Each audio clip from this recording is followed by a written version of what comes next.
Hello viewers, in this video I'll show you how to fix TikTok video post unavailable problem in TikTok application.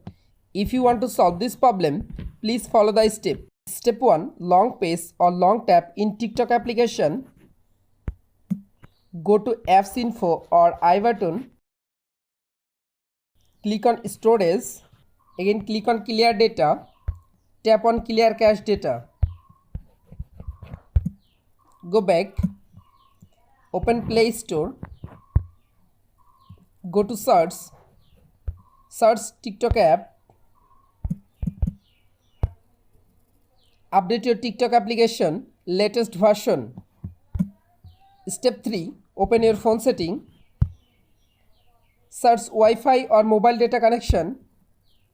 You make sure your Wi-Fi or mobile data connection is properly connected or stable connection. Step 4. Restart your device and again open it. Open your TikTok application. You can follow all of the steps to fix TikTok video post unavailable problem or TikTok video not playing problem. If this video helpful for you, please subscribe our channel and like this video.